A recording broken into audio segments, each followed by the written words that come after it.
గోవిందాయ నమః. ఉగాది తెలుగువారి కొత్త సంవత్సరం వచ్చింది కదా! మనమందరము ప్రపంచవ్యాప్తంగా ఉన్న తెలుగు వారందరూ కూడా ఉగాది రోజున శ్రీరామ అని రామనామంతోటి ఆరంభం చేసుకొని, ఈ సంవత్సరం అంతా కూడా చక్కగా గడిచిపోవాలని భగవంతుడిని ప్రార్థిస్తారు. ఈ నవరాత్రులు కూడా రామాయణం చదువుకుంటారు. 9వ రోజున ప్రత్యేకించి మన తెలుగు రాష్ట్రాలలోని ప్రత్యేకమైన భద్రాచలం ఆలయంలో రాములవారి కళ్యాణోత్సవాన్ని వెళ్ళి సేవించుకుంటాము. కుదరని వాళ్ళు టీవీల ముందు కూర్చొని లైవ్‌లో చూసి దగ్గరగా చూసినంత ఆనందపడి నమస్కారం చేసుకుంటాం. ఎవరైనా భద్రాచలం వెళ్ళిన వాళ్ళు కళ్యాణ అక్షతలు పంపిస్తే శిరస్సు మీద ధరించి ఆనందంగా మనం ఎంతో తరిస్తాం. చాలా సంతోషిస్తాం. అలా తెలుగువారికి భద్రాచలానికి అవినాభావమైన సంబంధం ఉంది. ఈ మధ్య ఒక వర్గం వారు తయారై వాళ్ళకి ఉగాది రోజున రాముల వారి వివాదం నుండి ఆరంభం చేయాలి. ఆ రివాజ్ ఒకటి స్టార్ట్ చేస్తారు ఈ మధ్య. గత కొన్ని సంవత్సరాలుగా ఉగాది నుండి స్టార్ట్ చేస్తారు. రాముల వారి విషయంలో వివాదం చెయ్యాలి. భద్రాచలంలో ఘోర అపచారాలు జరిగిపోతున్నాయి. భద్రాచలంలో కళ్యాణోత్సవం పేరుతోటి రాముల వారి గోత్రాలు మార్చేస్తున్నారు. రాముల వారికి రామనారాయణ అనే పేరు పరమ పూజ చిన్నజీర స్వామి వారు పెట్టారు. అసలు ఆ పేరు లేనే లేదు. అక్కడ ఏదో చాలా దుర్మార్గాలు జరిగిపోతున్నాయి. అక్కడ అర్చకులు దుర్మార్గంగా ప్రవర్తిస్తున్నారు అంటూ వీళ్ళు రకరకాల టీవీ ఛానల్స్ ముందు కూర్చొని డిబేట్లు పెట్టి, చర్చలు పెట్టి, గోలగోల చేస్తూ, అప్పటి వరకు ఎక్కడా కనిపించని రకరకాల స్వామీజీలని, వాళ్ళని వీళ్ళని తీసుకొచ్చి మాట్లాడిస్తూ, వాళ్ళు మిగతా అప్పుడు కనపడరు. వాళ్ళ పేర్లు ఏంటో కూడా చూసే వాళ్ళకి తెలియదు. అలాంటి వాళ్ళందరినీ తీసుకొచ్చి ఈ 9 రోజులు గొడవ చేస్తారు. కళ్యాణోత్సవం అయిపోయిన తర్వాత ఇంకా ఏమైపోతారో ఈ పెద్దలు మహాత్ములందరూ మాయమైపోతారు. మరలా నెక్స్ట్ ఇయర్ ఉగాది నుండి స్టార్ట్ చేసి వివాదం. కళ్యాణోత్సవం వరకు వివాదం. కళ్యాణోత్సవం అయిపోయాక పెట్టే బేడ సర్దేసుకుంటారు. మరలా నెక్స్ట్ ఇయర్ ఉగాది నుండి వివాదం. కళ్యాణోత్సవం వరకు వివాదం. తర్వాత మరలా ప్యాకప్. ఇది తెలుగు రాష్ట్రాల్లో జరుగుతున్న హడావిడి. దీనివల్ల ఏమవుతుందంటే సామాన్యమైన ప్రజలకు మనశ్శాంతి లేకుండా పోతుంది. ఇప్పుడు ఈ రామనారాయణ అనే అంశం గురించి మనం మాట్లాడుకుందాం. దీని గురించి అసలు చరిత్ర ఏం చెప్తుంది, శాస్త్రాల్లో ఏముంది, ఇవన్నీ తెలుసుకునే ప్రయత్నం చేద్దాము. దానికంటే ముందు ఈ అంశం గురించి మాట్లాడుకోవడానికి ముందు ఒకసారి పరమశివుల వారికి నమస్కారం చేసుకుందాము. పరమశివుల వారి ఒక ప్రాబ్లం ఉంది, సమస్య ఉంది. పాపము శివుడి పట్ల విపరీతమైన దోషము, దురాగతము, అపచారం జరుగుతుంది. దాన్ని మన పెద్దలు ఏదైనా పరిష్కారం చేయగలరేమో అనుకుంటూ ఒకసారి దాని గురించి మాట్లాడుకొని ఆ తర్వాత రాముల వారి ప్రస్తావన గురించి కూడా మాట్లాడుకుందాం. శివుడికి ఇద్దరు భార్యలు పెట్టేశారు. గంగ కేవలం శివుడి నెత్తి మీద ఒక సూట్ కేసు కాసేపు భరించాడు. ఆవిడ భార్య అంటారేమిటండి అర్థం లేకుండా. నెత్తి మీద పెట్టుకున్న వాళ్ళ భార్యలు అయితే ప్రతి వాళ్ళు అవుతారు. ఇక్కడ ఆయన ఆకాశం నుంచి పడుతుంటే భరించాడు. ఆయన గంగ భార్య ఎలా అవుతుందండి? శివుడు కూడా రామచంద్రమూర్తి లాగా ఏకపత్ని వ్రతుడు. ఆయనకి పార్వతి భార్య. ఆ పార్వతిని కూడా సతీదేవి మరణించాక చేసుకున్నాడు. అప్పుడు ఆవిడ భార్య, తర్వాత ఈవిడ భార్య. పాపం వాళ్ళ భర్త అయిపోతాడా? గంగా నదిని మోసాడు పరమేశ్వరుడు. అంతేగాని ఎక్కడ ఆవిడ్ని పెళ్లి చేసుకోలేదు. గంగా కళ్యాణం అనేది చేయడమే శాస్త్ర దోషం. ఎప్పుడూ చేయకూడదు. శివుడికి ఇద్దరు భార్యలు లేరు. ఏ పురాణంలోనూ లేదు. వేదము శాస్త్రం కాదు, పురాణాల్లో కూడా లేదు. అనవసరపు కల్పనలు ఇవన్నీ. ఏదో మామూలుగా పల్లెటూళ్ళు ప్రజలు పురాణాలు చెప్పే పండితులు కాలక్షేపానికి రక్తి కట్టించడం కోసం కొన్ని మాటలు చెబుతారు. అవి ఏకంగా తర్వాత గ్రంథాల్లోకి వచ్చేసి కావ్యాలుగా కూడా మారిపోయి జనంలో ప్రచారం అయ్యాయి తప్పితే శివుడు ఏకపత్ని వ్రతుడు, పైగా అర్ధనారీశ్వరుడు. సగం దేహాన్ని భార్యకి ఇచ్చిన వాడు రెండో పెళ్లి చేసుకుంటాడా? ఆలోచన చేయిద్దా? అంత అర్థమవుతోంది కదండి. ఇప్పుడు ఘోర అపచారము, ఘోర దురాగతము పరమశివుడి పట్ల కూడా జరుగుతుంది కదా. ఈ పెద్దలు స్పందించాలా అక్కర్లేదా? పొరపాటును కూడా స్పందించారు. ఎందుకు స్పందించారో ఆ పరమశివుడికి అర్థం కావాలి. ఎన్నో దేవాలయాలు, గంగా గౌరీ సమేత, గంగా పార్వతీ సమేత విశ్వనాథ స్వామి దేవాలయం అని ఎన్నో శివాలయాలలో గంగా గౌరీ అంటే పార్వతీ అమ్మవారు, గంగా నది, గంగామాత, వీళ్ళిద్దరు కూడా పరమశివుడి వారికి భార్యలుగా చేసేసి కళ్యాణోత్సవాలు కూడా చేస్తూ ఉంటారు. మన పెద్దలు గరికపాటి గారు ఏం చెప్తున్నారంటే పరమశివుడు ఏకపత్ని వ్రతుడు. ఆయన కూడా రాముడిలాగే ఒకే భార్య. అతడికి గంగని తల మీదే ఆ గంగ పైన జటాజుటంలో పెట్టుకున్న దానికి ఆమెను కూడా భార్యను చేసేసారు. ఈ విధంగా వేద శాస్త్రాల్లో కాదు కదా, అసలు పురాణాల్లో కూడా ఇక్కడ లేదు. కొందరు గ్రామాలలో అలాగా ఈ ప్రసంగాలు చేసేటప్పుడు లేదా కావ్యాలు రాస్తూ ఈ విధంగా సరదాగా అల్లేసిన కథలు ఇవన్నీ తర్వాత వీటిని గ్రంథాల్లో చేర్చారు అని చెప్తున్నారు. అంటే దీన్ని బట్టి అర్థమైందంటే శాస్త్రాలలో లేని ఎన్నో కట్టు కథలు వీళ్ళ కవిత్వం రూపంలో కాళిదాసు కవిత్వం కొంత, నా పైత్యం కొంత అన్నట్లుగా రాసి ఆ కట్టు కథలు మన పుస్తకాల్లో చొప్పించారనేసేసి పెద్దలు గరికపాటి గారు స్పష్టం చేస్తున్నారు కదా. అలా చొప్పించిన ఎన్నో కట్టు కథలలో ఒక కట్టు కథ గంగ కూడా శివుడికి భార్య అనేది. ఈ కట్టు కథను ఆధారంగా చేసుకొని ఎన్నో గుళ్ళలో గంగా పార్వతీ సమేత విశ్వనాథుడు అనేసేసి ఆలయాలు ఏర్పాటు చేసి గంగమ్మకు కూడా శివుడితోటి పెళ్లి చేస్తున్నారు. ఇది పరమశివుడి పట్ల దోషం కాదంటారా? అవునా కాదా? ఈ భారతం ప్రకారము గంగా నదికి భర్త శంతన మహారాజు, భీష్ముల వారికి తల్లి గంగా నది. ఆ గంగా నది పరమశివుల వారు తన జటాజుటుల్లో భరించారు. గంగా నదిని పరమశివుల వారికి భార్యని చేసి పెళ్లి చేస్తున్నారు. మరి భద్రాచలంలో ఏదో జరిగిపోతుంది, అన్యాయము దురాగతము అని ఉగాది నుండి శ్రీరామనవమి వరకు మొత్తుకొని ఆ తర్వాత పెట్టాబేడా సర్దేసుకున్న ఈ పండితులు పరమశివుడి పట్ల, ఏకపత్ని వ్రతుడి పట్ల ఇంతటి దోషము గుళ్ళలో జరుగుతూ ఉంటే ఎందుకు ఏనాడు ప్రశ్నించలేదు? ఏమిటి వీళ్ళకి లాభసాటి విషయం ఎందుకు ప్రశ్నించలేదు? విచిత్రంగా బ్రహ్మచారి అయిన ఆంజనేయ స్వామి చుట్టూ తిరగడం పెళ్లి వాళ్ళని కోరడం, ఆయనకు అవ్వలేదు, నీకెలా అవుతుంది? అదేం పని? కోరికలు కోరడానికి ఆ దేవుడు. వీళ్ళు తినగా ఉండగా ఆంజనేయ స్వామికి పెళ్లి కూడా చేస్తున్నారు. నమ శివాయ. ఆచారాలు ఎంత మంట కలిసిపోయాయో. బ్రహ్మచార ఆయన సుఖంగా ఉండే, ఆయనకి పెళ్ళా? సువర్చల ఎవరావిడ? ఇప్పుడు ఆయన ప్రేమించాడా? ఎక్కడైనా ఉందా? సువర్చల అంటే సూర్యకిరణం అండి. సూర్యం యథా సువర్చల అని రామాయణంలో పొరపాటును వర్ణించాడు. వాల్మీకి చేసిన తప్పు అయిపోయింది. రాముని సీతారాముల అనుబంధాన్ని వర్ణిస్తూ సూర్యుడిని సువర్చల అనే కిరణం ఎలాగైతే విడిచిపెట్టి ఉండదో, సీతారాముడిని విడిచిపెట్టి ఉండదో ఒక ఉపమానం వాడాడు. అది పంపం వచ్చేసింది.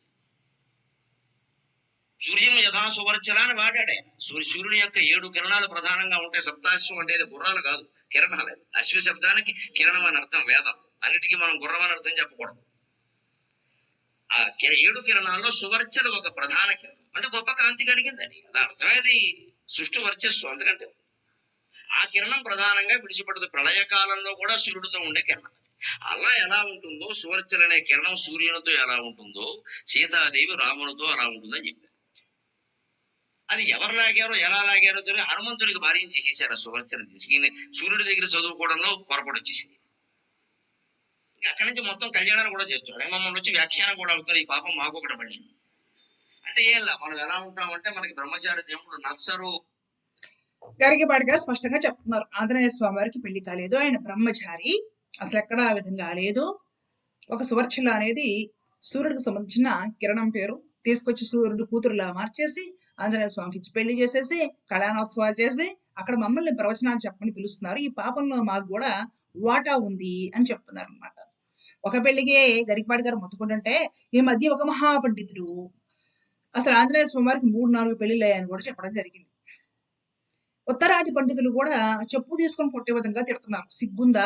కొందరు దక్షిణాది రాష్ట్రాలు ఆంజనేయ స్వామి వారికి పెళ్లి చేస్తున్నారు, ఆయన బ్రహ్మచారి, స్పష్టంగా బ్రహ్మచారి అనేసి తులసిదాస్ వారు హనుమత్ సాక్షాత్కారం పొందిన వారు కూడా వివరించి చెబితే అని వాళ్ళు కూడా హిందీలో వీళ్ళకి తలంటు పోసారు, అయినా కూడా బుద్ధి రాలేదు.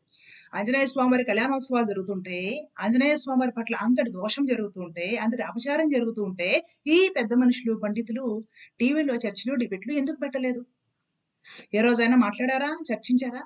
ఉగాది నుండి శ్రీరామనవమి వరకు రాముల వారికి ఏదో అపచారం జరుగుతుంది, భద్రాచలంలో కంపలు మునిగిపోతున్నాయి అనేసి హడావిడిగా చర్చలు పెట్టేసి ఆ తర్వాత సర్దుకొని సంవత్సరం పాటు కనబడకుండా వెళ్ళిపోయాయి ఈ పండితులు. శివుడికి 2 భార్యల్ని, గంగాదేవిని కూడా భార్యం చేసి అంటగట్టినప్పుడు, ఆయన ఏకపత్ని వ్రతాన్ని మంట కలిపినప్పుడు ఎందుకు చర్చలు పెట్టలేదు? ఆంజనేయ స్వామి వారికి ఒక భార్య అని కొందరు, 3 భార్యలని కొందరు, బ్రహ్మచారికి విధంగా కళ్యాణోత్సవాలు చేస్తున్నప్పుడు ఎందుకు చర్చలు డిబేట్లు పెట్టలేదు? ఏమి లాభసాటి విషయాలున్నాయి, ఎందుకు మాట్లాడటం లేదు? ఎప్పుడు చూసినా భద్రాచలం విషయం మాత్రమే ఎందుకు మాట్లాడతారు? అంటే శివుడికి అపచారం జరుగుతుంటే అడగరా? ఆంజనేయ స్వామి వారికి అపచారం జరుగుతుంటే అడగరా? దేవాలయం సాక్షిగా, హిందువుల సాక్షిగా శాస్త్రాలు, ఇతిహాసాలు, అలాగే కట్టుబాట్లు, ఆచారాలు మంట కలిసిపోతుంటే అడగరా? భద్రాచలం విషయం మాత్రమే మాట్లాడటంలో వీళ్ళు ఎందుకు ఇంతటి ఉత్సాహం చూపిస్తున్నారు? భద్రాచలం విషయానికి వద్దాం. భద్రాచలము క్షేత్ర చరిత్రకు సంబంధించి, అక్కడ స్థల పురాణానికి సంబంధించి భద్రాచల దేవస్థానం వారే 1957వ సంవత్సరంలో భద్రాచలం శ్రీ భద్రాచల క్షేత్ర చరిత్రము అనే ఒక పుస్తకాన్ని ముద్రించడం జరిగింది. అప్పట్లో జనవరి 1, 1957వ సంవత్సరంలో బూరుగుల రామకృష్ణారావు గారు అనే కేరళ గవర్నర్ గారు ముందు మాట రాయడం జరిగింది. అలాగే 9వ తారీఖు జనవరి 1957 సంవత్సరంలో గ్రంథి వెంకటరెడ్డి అనే న్యాయశాఖ మంత్రి గారు ముందు మాట రాయడం జరిగింది. అలాగే 9వ తారీఖు జనవరి 1957 సంవత్సరంలో డి సంజీవయ్య గారు సోషల్ వెల్ఫేర్ శాఖ మంత్రి గారు ముందు మాట రాయడం జరిగింది. 1957లో రాసిన ఈ పుస్తకాన్ని మొట్టమొదటిసారిగా పబ్లిక్ అందరి కోసం అనేసి ప్రచురించింది 1961 సంవత్సరంలో. దగ్గరగా 3 సంవత్సరాల తర్వాత. ఆ రోజుల్లో ఏది స్పీడ్ గా ఉండేది కాదు కదా, పని ప్రింటింగ్ ప్రాసెస్ అంతా కూడా చాలా ఆలస్యంగా జరిగేది. ఈ పుస్తకము 19వ పేజీలో భద్రుడికి రాముల వారు పరగటమై ఉన్నప్పుడు ఏం జరిగింది అనేది స్పష్టంగా వివరించడం జరిగింది. భాష కొంచెం గ్రాంధికంగా ఉంది. నేను నిదానంగా చదివి వినిపిస్తాను. మీరు స్క్రీన్ మీద చూసి తెలుసుకునే ప్రయత్నం చేయండి. శ్రీరామచంద్రమూర్తి వామాంకమున సీతను వహింపుచు పద్మాసనమున తాను వేంచేసి ఉండి వామపార్శ్వమున లక్ష్మణుడు ధనుర్బాణములతో నిలిచి ఉండ భద్రాచలమున అధివసించెను. తానిప్పుడు చతుర్భుజుడై వెలసెను. పై రెండు కరంబులందు శ్రీమన్నారాయణుడి వలె శంఖ చక్రములు దాల్చెను. కాని విరోధుల రాక్షసుల మట్టుబెట్టు పని గట్టుకెక్కినది కనుక నిట్టలమగు ప్రేమతో భక్తులకు అభయం బొసంగ తలచి కాబోలు పరివర్తనముగా కుడిచేత శంఖమును ఎడమ చేతిన చక్రమును అవధరించెను. రామచిహ్నములకు ధనుర్బాణములను తక్కిన వామ దక్షిణ కరంబుల దాల్చెను. కనుకనే వైకుంఠరాముడని రామనారాయణుడని పొగడందెను. పరమాత్మ జీవాత్మలకు అకార మకార వాచ్యులు శ్రీరామలక్ష్మణులకు నడుమ ఉకార వాచ్యవు శ్రీ సీతామహాలక్ష్మి దృశ్యమాన అగుచుండుటచే వేదముల తొలి మంత్రము ఓంకారమి మూర్తి త్రయమున స్పష్టమగుచూ ఉన్నది కనుక ఓంకారరముడనియు కీర్తింపబడును. స్పష్టంగా ఇందులో 2 విషయాలు ఉన్నాయి. ఆ పరమాత్మకి వైకుంఠరాముడని, అలాగే రామనారాయణుడని, ఓంకారరాముడని పేరు ఉందట. సీతమ్మకు శ్రీ సీతామహాలక్ష్మీదేవి అనే పేరు ఉంది. ఈ పుస్తకము 1957 సంవత్సరంలో భద్రాచలం దేవస్థానం వారు రాసింది. పరమ పూజ్య చిన్నజీయర్ స్వామి వారు 1956 సంవత్సరము అక్టోబర్ 31వ దినమున ఆ తారీఖును జన్మించారు ఈ భూమి మీద. ఈ పుస్తకం ప్రచురించింది 1957 సంవత్సరంలో. అప్పటికి పూజ్య స్వామివారు నెలల శిశువు, చంటి బిడ్డ, తల్లి ఒడిలో ఉండి ఉంటారు, అంతే కదండి.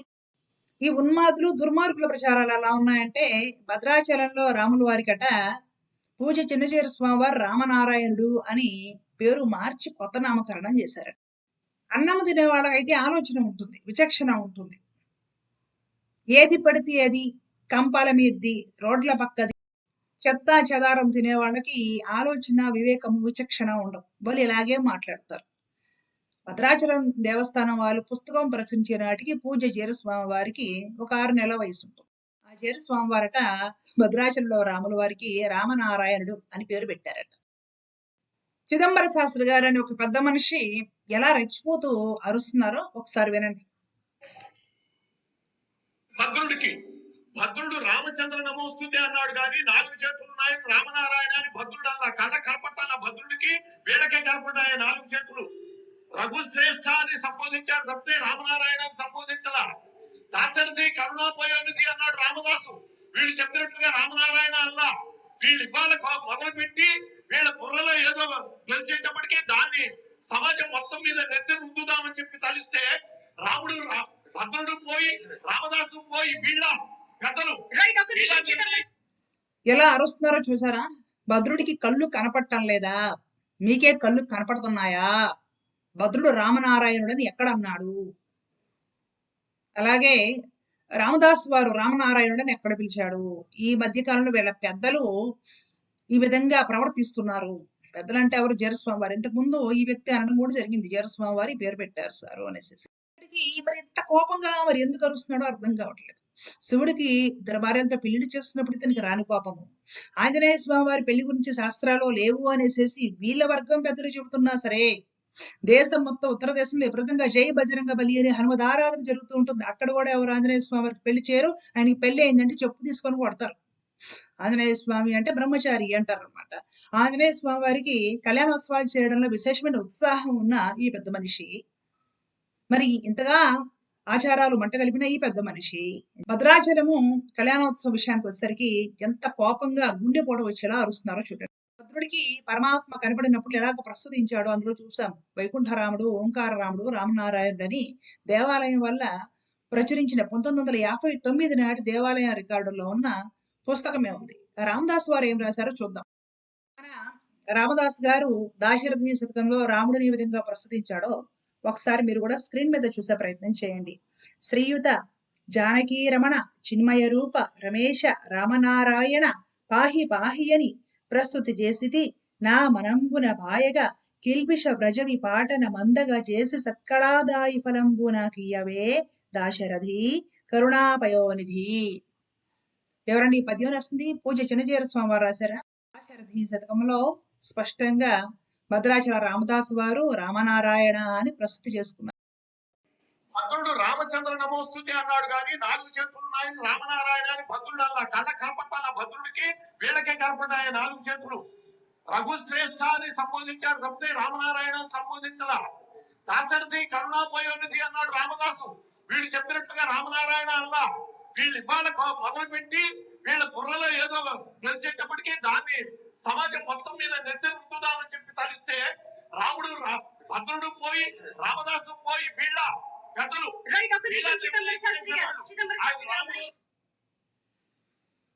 పిచ్చి అరుపులు, పిచ్చి గోల ఉభయ తెలుగు రాష్ట్రాల జనాలకి మనశ్శాంతి లేకుండా చేయడం. భద్రుడు రాముడిని రామనారాయణ అనలేదట. రామదాస్ వారు రాముడిని రామనారాయణ అనలేదట.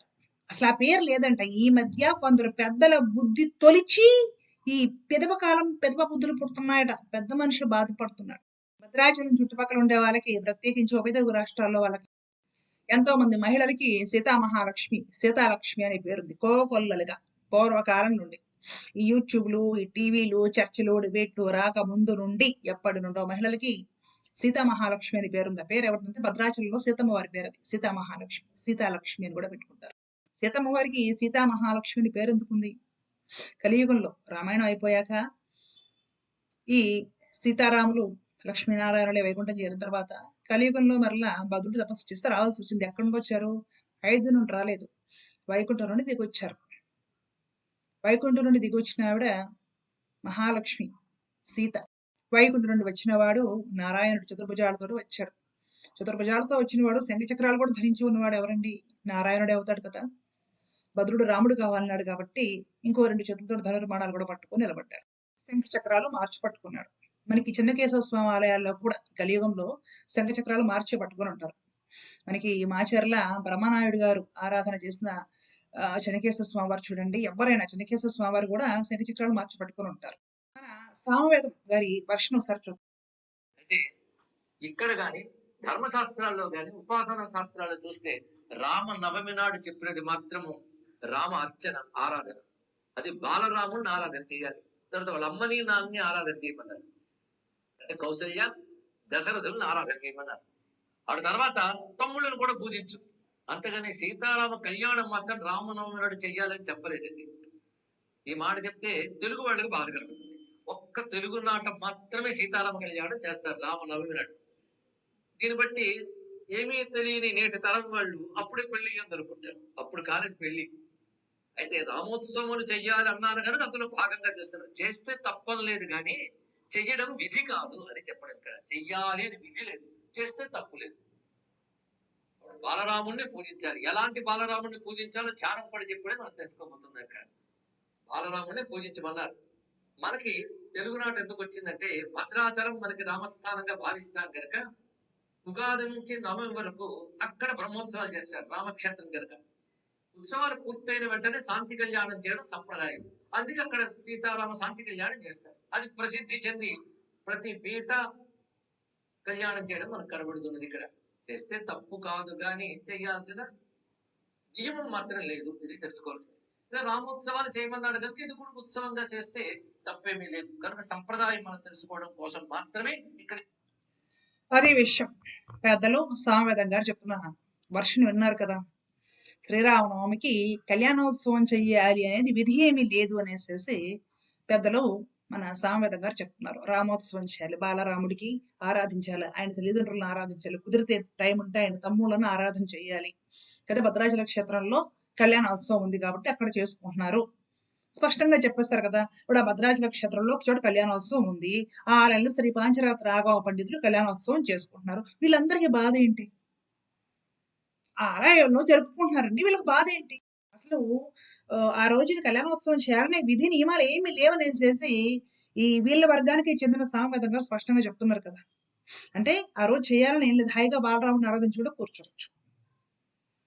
వాళ్ళు పాంచరాత్ర రాఘవ అర్చకులు భద్రాచలం ఆలయంలో చేసుకుంటారు. వీళ్ళకి వచ్చిన ప్రాబ్లం ఏంటి? ఎందుకు అరుస్తారు మీడియా ముందు? ఘోర కలియుగం కాకపోతే వీళ్ళ వర్షమే శివకేశవులిద్దరూ ఒక్కటే, వేరు కాదు, వేరు కాదు. గొప్ప ఆదర్శవంతమైన భావజాలం ప్రజల్లో ప్రచారం చేస్తారు. 100% ఓకే, మంచి భావజాలమే. శివకేశవులిద్దరూ వేరు కాదండి. శివస్య హృదయం విష్ణు, విష్ణుస్య హృదయం శివ, శ్రీ విష్ణు రూపాయ నమశివాయ, ఇట్లాంటివన్నీ కూడా వీళ్ళు తీసుకొచ్చారు. గ్రేట్. ఆ విధంగా ఆదర్శవంతమైన భావజాలం కలిగి ఉండటం గొప్ప విషయమే. రాముడిని నారాయణుడిని కలిపేస్తే తప్పేంటి? ఈ ప్రశ్నకి జవాబు చెప్పే దమ్ముందా?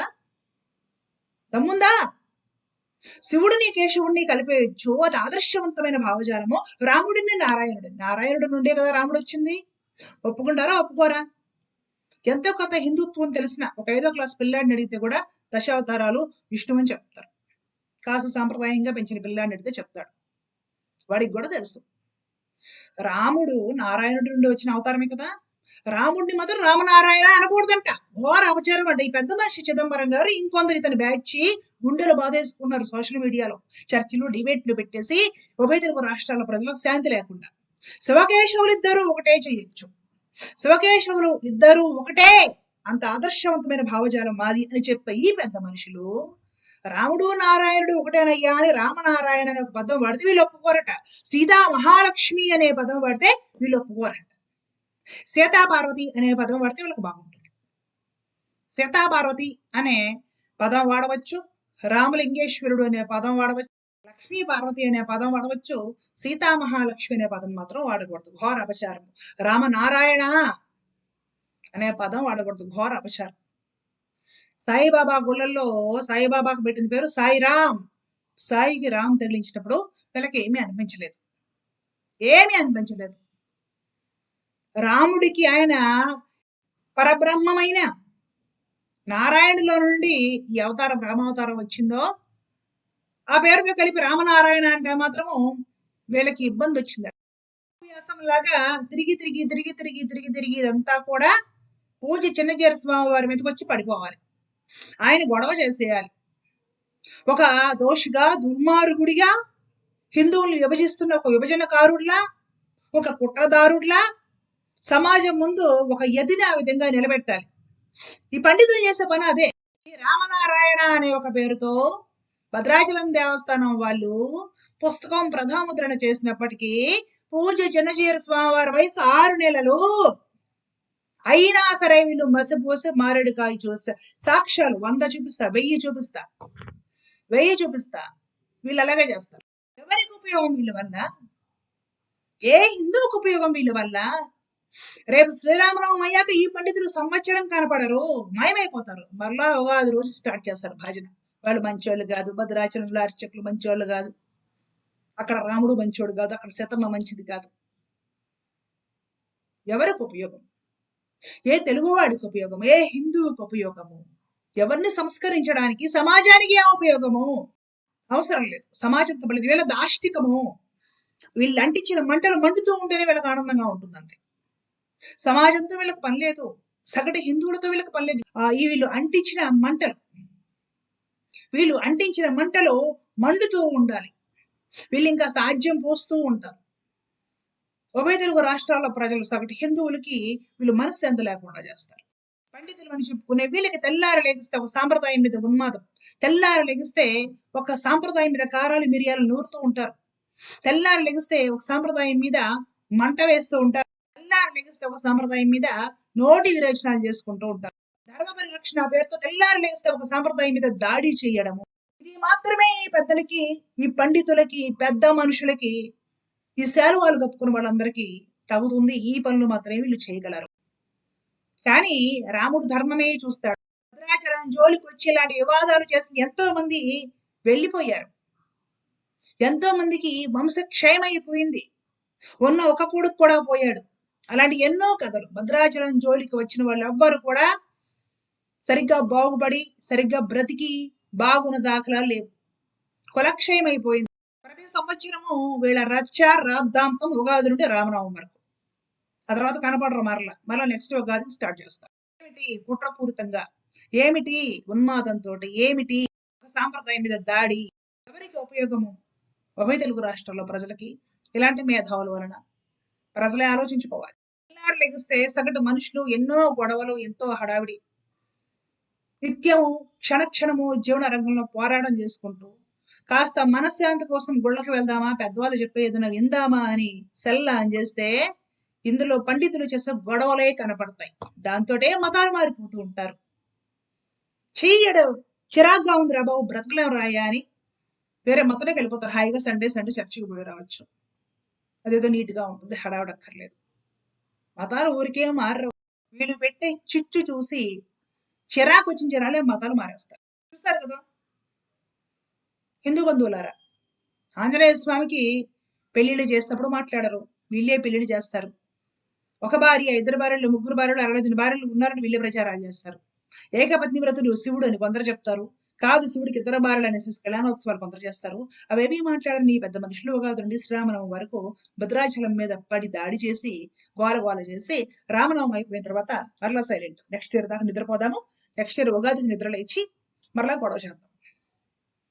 ఇది వీళ్ళ స్టోరీ, స్పెషల్ స్టోరీ. ఈరోజు సోషల్ మీడియాలో గొడవలు, కింద పెట్టే కామెంట్లు ఇవి కాకుండా హిందూ బంధువులు, జిజ్ఞాసులు, తెలుసుకోవాలని శ్రద్ధ ఉన్నవాళ్ళు నిజాలు, చారిత్రక అంశాలు అన్నీ కూడా చూసి తెలుసుకునే ప్రయత్నం చేయగలరు. ధర్మో రక్షిత రక్షిత. జై శ్రీమన్నారాయణ. కృష్ణార్పణ.